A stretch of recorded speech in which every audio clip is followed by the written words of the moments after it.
நமஸ்காரம். நிறைய கிளைண்ட்ஸ் இப்போ ரீசெண்ட் டைமில் என் கூட பேசக்கூடிய ஒரு சந்தேகம், அவங்க கேட்கக்கூடிய ஒரு டவுட் என்ன அப்படின்னா, சார் எங்கள் வீட்டுக்கு முன்னாடி இப்போ ரீசெண்டாக ஒரு ஒரு 2 வருஷத்துக்கு முன்னாடி வேக்கண்ட்டாக இருந்த இடத்துல வந்து இப்போது பெரிய பில்டிங் கட்டிட்டாங்க சார். இதனால எங்களுக்கு வந்து கிழக்கு பக்கத்தில் அவ்வளோ வெளிச்சம் வரும் சார்.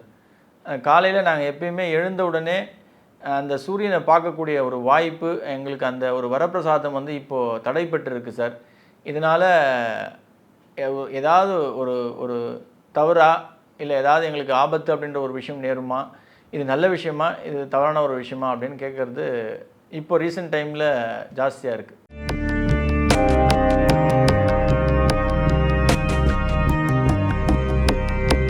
ரகசிய உண்மையில் நேயர்கள் அனைவருக்கும் என்னுடைய அன்பான வணக்கங்கள், வாழ்த்துக்கள். அடியார்கள் வாழ, அரங்கன் நகர் வாழ, சிறகோப்பந்தன் தமிழ்நூல் வாழ, கடல் சூழ்ந்த மண்ணுலகம் வாழ, மனவாள மாமுனியே இன்னும் ஒரு 100 ஆண்டு வாழியே. நம்மளுடைய வாழ்க்கை முறையில், தமிழர்களுடைய வாழ்க்கை முறையில் பழைய காலத்தில் பார்த்திங்க அப்படின்னா, நம்ம வந்து மினிமம் ஒரு அரை ஏக்கரா அப்படின்ற ஒரு இடத்துல தான் நம்மளுடைய வீடை கட்டி வாழ்ந்து வந்தோம். ஆனால் இன்றைக்கி நம்மளுடைய வாழ்க்கை அப்படி கிடையாது. ஏன்னா இது வந்து ஒரு ஃபாஸ்ட் லைஃப் ஆனதால் பெரிய நகரங்கள்னு நான் சொல்ல மாட்டேன்.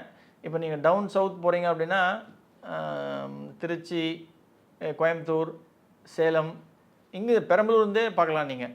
அப்பார்ட்மெண்ட்ஸ் அப்படின்ற ஒரு விஷயம் வந்து ரொம்ப காமன் ஆகி போச்சு. ஹைவேஸ் மட்டும் இல்லை, சிட்டியுடைய டவுனுடைய உள்ளே மட்டும் இல்லாமல் ஹைவேஸ் எல்லா இடத்துலையுமே இது ஒரு காமனான ஒரு ஃபேக்டராக போச்சு. ஹைரைஸ் பில்டிங்ஸ் அப்படின்னு சொல்லுவாங்க. இந்த ஹைரைஸ் பில்டிங்ஸ் என்ன விஷயத்தை கொடுக்கும் உங்களுக்கு வந்து, கிழக்கு வடக்கில் இருக்குது அப்படின்னா அது வந்து ஒரு பாதிப்பை கொடுக்குமா வாஸ்து சாஸ்திரத்தில்? நிச்சயமாக அது கொடுக்கும். அதனுடைய வலி அனுபவிக்க போகிறது அங்கே வசிக்கிறவர்கள் தான், இதில் சந்தேகமே கிடையாது. அதுக்கு தான் எப்பயுமே நம்மளுடைய அடிப்படையான ரூலில் நம்ம என்ன சொல்லுவோம் அப்படின்னா, கிழக்குலேயும் வடக்குலேயும் அதிக காலியிடங்கள் விடுங்க. நல்ல தெருக்குத்து அப்படின்னு நம்ம சொல்கிறோம் அப்படின்னா, வடக்கு, வடகிழக்கு, கிழக்கு, வடகிழக்கு, கிழக்கு, இந்த மாதிரியான தெருக்கூத்துகள் நல்ல ஒரு ரோலை ப்ளே பண்ணும். ஏன்னா ஆட்டோமேட்டிக்காக அந்த பக்கம் ரோடு வந்துடும்.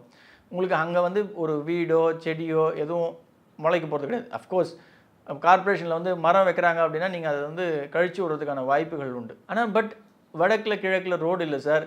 இப்போது நம்ம பிரதானமாக கேட்கக்கூடிய கேள்வி, கிழக்கில் வந்து எங்களுக்கு ஹைரைஸ் பில்டிங் வந்துடுச்சு சார், அப்பார்ட்மெண்ட் கட்டிட்டாங்க, இது என்ன ஒரு பாதிப்பை கொடுக்கும் அப்படின்னா, வாஸ்து சாஸ்திரத்தில் இது வந்து ஒரு பயன்படுத்துகிறதோ இல்லை நீங்கள் அது குறித்து கவலைப்பட்டோ வருத்தப்பட்டோ ஒன்றும் ஆக கிடையாது.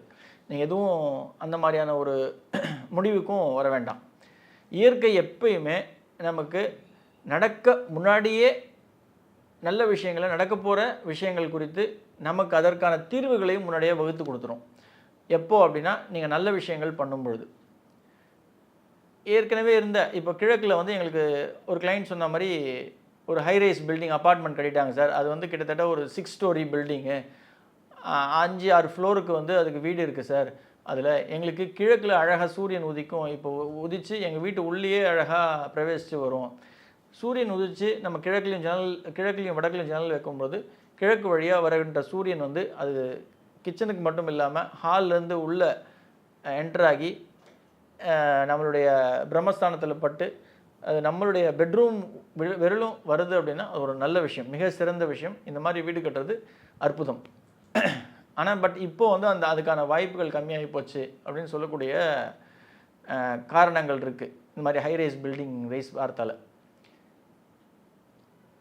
எப்பயுமே நம்மளுடைய தமிழர்களுடைய ஒரு ஒரு சொல் உண்டு, சூரியன் பிரவேசிக்கும் இடத்தில் நம்ம வந்து ஆரோக்கியம் சிறப்பாக இருக்கும், மருத்துவரை நாடி நம்ம போக வேண்டிய அவசியம் இருக்காது அப்படின்னு சொல்லுவாங்க. அது உண்மையும் கூட.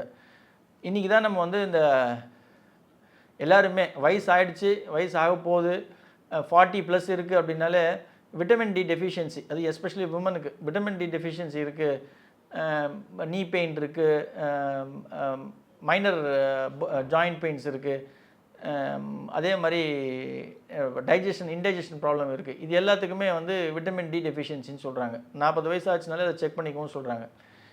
ஏன் விட்டமின் டி டெஃபிஷியன்சி வருது அப்படின்னாலே, எப்போ நம்மளுடைய உடம்புல சூரிய ஒளி படலையோ அப்போ வந்து இந்த டெஃபிஷியன்சி அப்படின்றது இருக்குது. இது நல்ல ரீசர்ச் பண்ண ஃபைண்டிங்ஸ், இதுக்கான ப்ரூஃபும் சொல்கிறாங்க. நம்மளுடைய உடம்பு சூரிய ஒளியில் எக்ஸ்போஸ் ஆனாலே நம்ம உடம்பே வந்து இந்த விட்டமின் டியை வந்து ப்ரொடியூஸ் பண்ணிக்கும். இதுக்காக நம்ம வந்து கேப்சூல்ஸோ எந்த ஒரு டேப்லெட் ஃபார்ம்லேயோ நம்ம சாப்பிட வேண்டிய அவசியமே இல்லை, அவசியமும் இல்லை. ஆனால் பட் இன்றைக்கி அப்படி தான் ப்ரிஸ்கிரைப் பண்ணுறாங்க. அந்த தவறை மட்டும் யாரும் செய்யாதீங்க. இந்த கிழக்கு ஜன்னல்கள் 24 மணி நேரமும் 7 நாள் வாரத்துக்கும் திறந்து வைக்கணும். அதுதான் எங்கள் ரூலில் சொல்லக்கூடிய 24/7 வந்து இந்த ஜன்னல்கள் திறந்து வைக்க வேண்டும். அது சூரிய ஒளிக்கு மட்டுமல்ல, but also exchange of air, காற்று அப்படின்ற ஒரு விஷயம். ஏன்னா காற்றும் வந்து ஒரு முக்கியமான எலிமெண்ட். அதுவும் வந்து எக்ஸ்சேஞ்ச், உள்ளிருந்து வெளில போகணும், வெளிலிருந்து உள்ளே வரணும். இது வந்து ஒரு முக்கியமான ரோலை ப்ளே பண்ணும். சூரிய ஒளி, கிழக்கிலிருந்து வரக்கூடிய சூரிய ஒளி நிச்சயமாகவே அதி அற்புதமான ஒரு விஷயமா, நிச்சயமாக அதி அற்புதமான விஷயம். மருத்துவம் சார்ந்தும் இது அற்புதமான விஷயம். ஒரு மனிதனை புத்துணர்ச்சி படுத்துறதுக்கும் ஒரு பெரிய ஊந்துதலாகவும் அவனை எழுந்து ஓட வைக்கிறதுக்கும் சூரியன் மிகப்பெரிய ரோலை ப்ளே பண்ணும். அதில் எந்த ஒரு டவுட்டும் வேண்டாம். பழைய காலத்தில் பார்த்தீங்க அப்படின்னா, இன்றைக்கும் அது வந்து பண்ணுறாங்க. பட் பழைய காலத்தில் மித்தம் அப்படின்னு ஒன்று, வீட்டுடைய சென்டர் பிரம்மஸ்தானத்தில் ஒரு ஓப்பன் ஸ்பேஸ் விடுவாங்க. அந்த 12 மணி வெயில், அந்த சூரியன் வந்து உள்ளப்பட்டால் நல்லது அப்படின்றதுக்காக அதை செய்வாங்க. அது வாஸ்துட்டிக்கலாக நம்ம பார்த்தோம் அப்படின்னா அது தவறுன்னு, அது நிச்சயமாக தவறு தான். ஓப்பன் டு ஸ்கைன்னு இன்றைக்கி வந்து எல்லா பில்டர்ஸும் பண்ணுறாங்க, ஓடிசின்னு சொல்லுவாங்க. இது நல்லதா அப்படின்னா நிச்சயமாக தவறு. அந்த விஷயம் யாருமே வீட்டில் செய்யாதீங்க.